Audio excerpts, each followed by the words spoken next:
Okay, I've identified the error. The error is, there's obviously an error, as we discussed at the end. The mass is less than the minimum density multiplied by the volume of the sphere.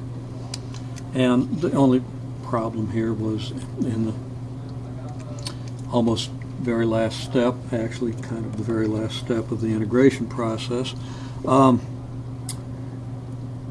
Being used to integrating from 0 to pi over 2, which I've done in a number of examples, I treated this pi as if it was a pi over 2 without really thinking. And of course, the cosine of pi is -1 and not 0. I got a little sloppy with parentheses here as well, on the presumption that that was the case, but what we're going to have is the negative cosine phi. At phi equals pi, the cosine of phi is -1. Subtracting the 1 we got at 0, we should have gotten negative of -1 minus 1, which would have given us a result that's twice as big. So I'm going to make that repair, and then we'll reconcile everything. Okay, I've made the changes. The cosine of pi is -1, giving us this result. This then comes out 2, which multiplies the 2 in the denominator, giving us 7 pi r cubed, which compares favorably with the mass that we would get if we used the minimum density of 3. Okay, it's almost twice as great as it would be with that minimum density of 3, and that gives us an average density that's comfortably between our minimum 3 and our maximum 12, and helps us make sense of the statement that our average density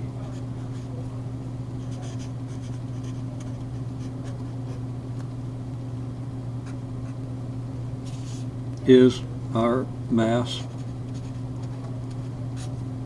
over volume, which is 7 pi r cubed divided by 4/3 pi r cubed, and that equals 3/4 of 7, which is 21/4, which is 5.2. So that's actually an accurate value for the average density of the Earth based on our not quite accurate linear model of the density, 12 minus 9 rho over r. It should just take a minute to compare this result with the actual measured mass of the Earth, which is about very close to 6 times 10 to the 24th kilograms. Now the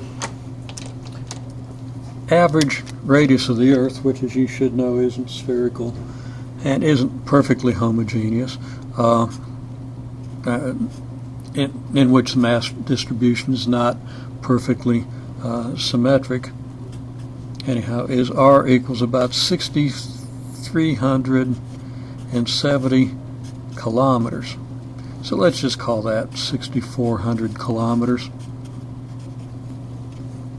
so that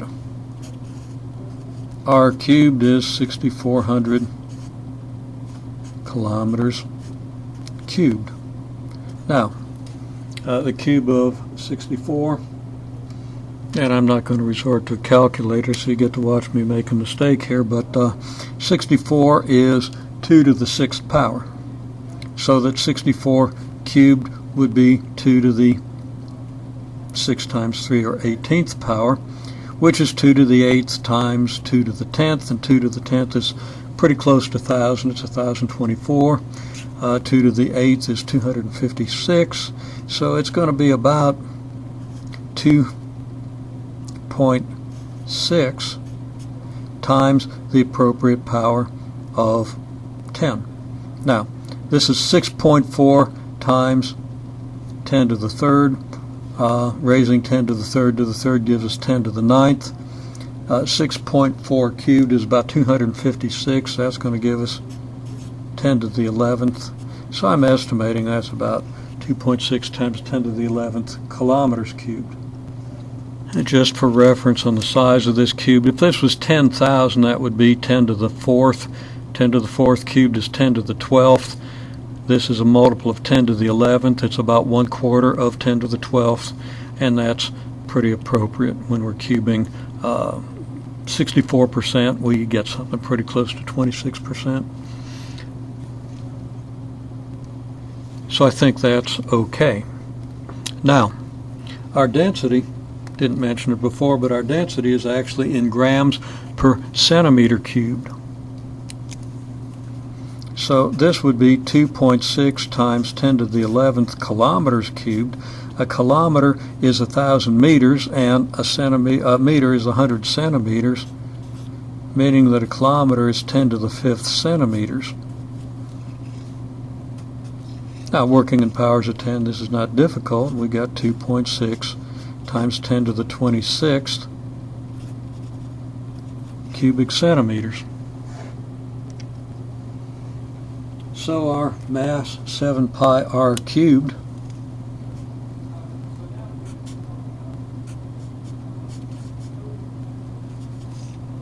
is going to equal what? 7 pi is about 22.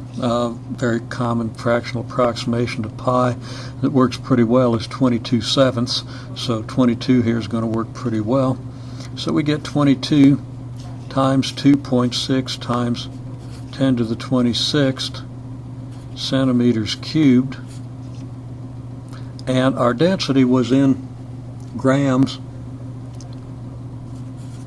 per centimeter cubed, which I'll unfortunately write out here. We don't really have a good place for density here. Okay, so what's 22 times 2.6? Well, 2.6 times 20 is 52, and then that's another 5.2, so that's 52 plus 5.2 is 57.4. That's going to be times, now we're going up a power of 10 because of this multiplication. 22 times 2.6 I think is 57.4. So that should be 57.4 times 10 to the 27th grams. And that equals then 5.74 times, messed up my powers of 10. So I'm going to cross this out, and my decimal shouldn't have been here, it should be here. So let's just kind of mess that decimal around. Okay, that's 5.74 times 10 to the 27th grams. Now, that comes out 5.74 times 10 to the 27th. That's grams. I want to do this in kilograms. A gram is 10 to the negative 3rd kilograms. So we'll just replace the gram by 10 to the negative 3rd kilograms. And we get 5.74 times 10 to the 24th kilograms. Now, the whole premise behind the approximation was, of course, that our density, which follows a kind of a stair-step function almost, from approximately 12 grams per cubic centimeter to approximately 3 grams per cubic centimeter. Our premise was that our linear model would get us something pretty close to the correct results. Well, our linear model, which gave us our function 12 rho squared minus 9 rho squared, 12 minus 9 rho over r, multiplied here by the rho squared, you recall, but that linear approximation to an estimated density function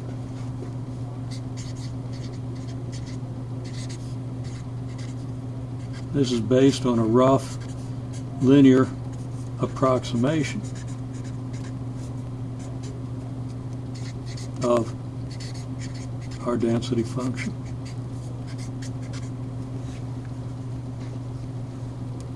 So that result is supposed to be pretty approximate. The accepted value that I think I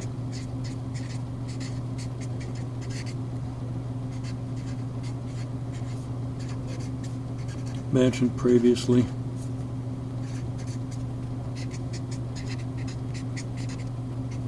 is 6 times, well, it's actually about 5.97, I think, but we'll say 6 times 10 to the 24th kilograms. So that this result is really pretty close. It's only off by a couple of percent from the accepted value of the mass of the Earth, 3%, let's say. So it ought to work pretty well when we use that linear approximation to estimate the moment of inertia of the Earth.